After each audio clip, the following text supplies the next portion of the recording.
हर साल बह जाती हैं उम्मीदें पानी के सैलाब में, मगर फिर भी मुस्कुराना सीख लेता है असम हर ख्वाब में। कब थमेगा ये कहर, कब मिलेगी इस दर्द से राहत। हर मानसून यही पूछता है तबाही के हर निशान से।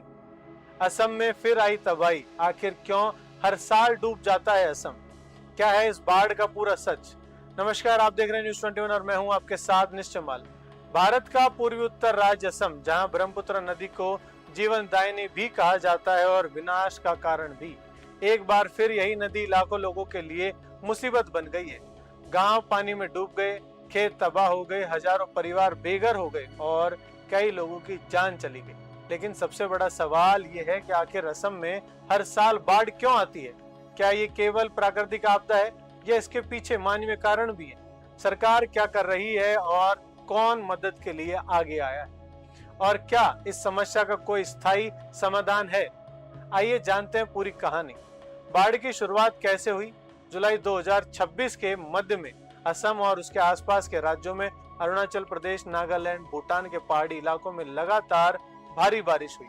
इस बारिश का पानी सीधे ब्रह्मपुत्र और उसकी सहायक नदियों में पहुंचा। नदियों का जल स्तर तेजी से बढ़ा और देखते ही देखते कई जिले बाढ़ की चपेट में आ गए। कुछ जगहों पर प्रशासन को लोगों को सुरक्षित निकालने के लिए केवल कुछ घंटों का समय मिला। अब तक लगभग 82 लोगों की मौत हो चुकी है। शुरुआती दौर में 7 लाख से ज्यादा लोग प्रभावित हुए।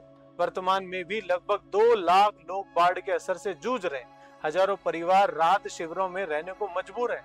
21,000 हेक्टेयर से अधिक कृषि भूमि मतलब खेती बर्बाद हो चुकी है। सैकड़ों गांव जलमग्न हुए और कई सड़कें तथा पुल क्षतिग्रस्त भी हो गए। सबसे ज्यादा प्रभावित जिले हैं शिवसागर, गोलाघाट, जोरहाट, चराईदेव, नागांव, धेमाजी, लखीमपुर और माजुली शामिल रहे। आखिर असम में हर साल बाढ़ क्यों आती है। इसकी सबसे बड़ी वजह ब्रह्मपुत्र नदी। ये दुनिया की सबसे अधिक पानी और गाद लेकर आने वाली नदियों में से एक है। इसके अलावा हिमालयी राज्यों में भारी बारिश, भूटान और अरुणाचल प्रदेश तेज जल प्रवाह, नदी में लगातार गाद जमा होना, नदी किनारों का कटाव, जलवायु परिवर्तन और कुछ क्षेत्रों में पर्यावरणीय बदलाव, इन सभी कारणों से हर वर्ष बाढ़ का खतरा बढ़ जाता है। विशेषज्ञों का कहना है कि जलवायु परिवर्तन के कारण अब कम समय में अत्यधिक बारिश की घटनाएं बढ़ रही हैं, जिससे फ्लैश फ्लड की आशंका भी बढ़ जा रही है। क्या असम में पहले भी ऐसी बाढ़ आई है? जी हाँ, और कई बार आई। 1950 में बड़े भूकंप के बाद ब्रह्मपुत्र का स्वरूप बदल गया और तब से बाढ़ का खतरा लगातार बढ़ता जा रहा है। इसके बाद 1988, 1998, 2004, 2012 से लगातार 2018 तक, फिर 2020, फिर 22 और फिर 24 और अब 2026। हर कुछ वर्षों में असम में विनाशकारी बाढ़ देखी गई। 2020 में लगभग 50 लाख लोग प्रभावित हुए थे। 2022 में 56 लाख लोगों से ज्यादा प्रभावित हुए और 200 से ज्यादा लोगों की मौत हो गई थी। यानी यह केवल एक साल की समस्या नहीं है, बल्कि दशकों से चली आ रही चुनौती है। इस समय राहत अभियान में कई एजेंसियां लगी हुई हैं। एनडीआरएफ, एसडीआरएफ, भारतीय सेना, भारतीय वायुसेना, असम पुलिस, जिला प्रशासन, नावों के जरिए लोगों को सुरक्षित निकाला जा रहा है। जहां सड़कें टूट गई हैं, वहां हेलीकॉप्टर से राहत सामग्री पहुंचाई जा रही है। राहत शिविरों से लोगों को भोजन, पीने का पानी, दवाइयां, दूध, कंबल और आवश्यक सामग्री दी जा रही है। मेडिकल टीमें लगातार स्वास्थ्य जांच कर रही हैं ताकि बाढ़ के बाद फैलने वाली बीमारियों को रोका जा सके। अब सबका सवाल यही है, आखिर सरकार क्या कर रही है।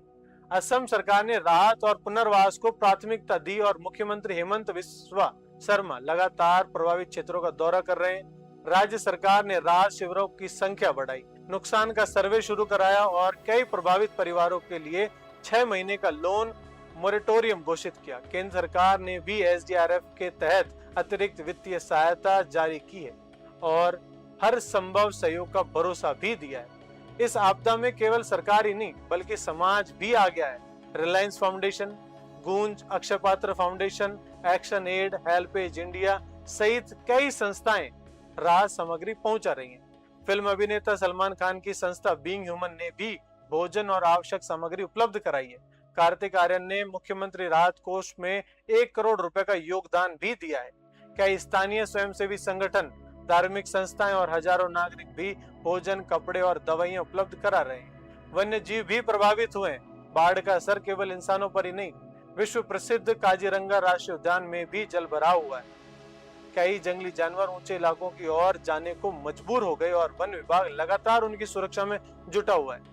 क्या ये समस्या सिर्फ असम की है? नहीं, भारत ने उत्तराखंड 2013, जम्मू कश्मीर 2014, चेन्नई 2015, केरल 2018, बिहार, महाराष्ट्र, हिमाचल प्रदेश और गुजरात जैसी बड़ी बाढ़ें भी देखी हैं। लेकिन असम की स्थिति अलग है, क्योंकि यहाँ लगभग हर साल बाढ़ आती है। तो फिर समाधान क्या है? विशेषज्ञ मानते हैं कि केवल राहत शिविर बनाना काफी नहीं होगा। जरूरत है वैज्ञानिक नदी प्रबंधन, तटबंधों की मजबूती, समय पर ड्रेजिंग, बेहतर जल निकासी, आधुनिक बाढ़ चेतावनी प्रणाली, पर्यावरण संरक्षण और दीर्घकालिक पुनर्वास नीति की। असम की यह त्रासदी केवल आंकड़ों की नहीं, यह उन किसानों की कहानी है जिनकी फसलें बह गई, उन बच्चों की कहानी है जिनकी किताबें पानी में डूब गई, और उन परिवारों की कहानी है जो हर साल नई शुरुआत करने को मजबूर हो जाते हैं। जब तक बाढ़ के स्थायी समाधान पर गंभीरता से काम नहीं होगा, तब तक हर मॉनसून के साथ असम फिर यही सवाल पूछेगा, क्या अगला साल भी यही होगा? जय हिंद, जय भारत।